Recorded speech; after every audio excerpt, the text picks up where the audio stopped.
بسم الله الرحمن الرحيم، والحمد لله رب العالمين. أشرف العبادات اللي في الدنيا ممكن تدخل واحد الجنة وكمان تسعده في الدنيا هي طلب العلم، لدرجة أن طلب العلم أصبح من أوسع أبواب الجنة. قال صلى الله عليه وسلم: من سلك طريقا يلتمس فيه علما سهل الله له به طريقا إلى الجنة، وإن الملائكة لا تضع أجنحتها لطالب العلم لكرامة ما يصنع.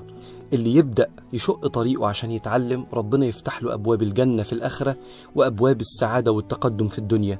والملائكة لما تشوفك بتتعلم بتحط جناحاتها على الأرض عشان تمشي أنت على جناحاتها، عشان أنت إنسان عظيم عند الملائكة، ما تمشيش على الأرض، امشي على جناحات الملائكة. المفاجأة إن العلم اللي يدخلك الجنة ده نوعين: علم حياتي وعلم شرعي.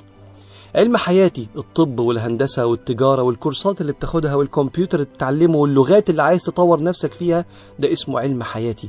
والعلم الشرعي الفقه والشريعة والتاريخ الإسلامي وكل شيء يوصلك إنك تتعلم دينك. الاتنين دول اسمهم العلم الديني، العلم الحياتي والعلم الشرعي، لأنها علوم بتساعدك على تنفيذ مراد الله منك وبتعرفك دورك في الأرض.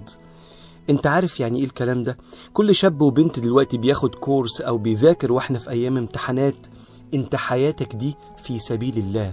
لان العلماء قالوا ان الجهاد في سبيل الله 14 نوع، بيتغير انواع الجهاد حسب احتياج البلد واحتياج الامة. واحنا محتاجين دلوقتي الامة يرتفع شأنها وسط البلاد بالعلم. فكل انسان بيذاكر او بيتعلم دلوقتي انت مجاهد في سبيل الله، وكل مليم بتدفعه عشان تتعلم بيروح اكنك بتدفعه في سبيل الله. وكل وقت انت بتقضيه في المذاكرة والحفظ والتعلم والفهم انت مع ربنا سبحانه وتعالى، لدرجة ان الامام الشافعي بيقول ان طلب العلم اشرف من النافلة. عارف معنى الكلام ده ايه؟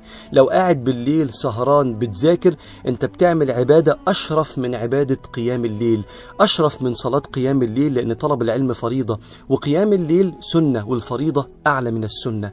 مبروك لكل واحد بيجتهد وبيسهر علشان يذاكر او يطور من نفسه، انت مجاهد في سبيل الله.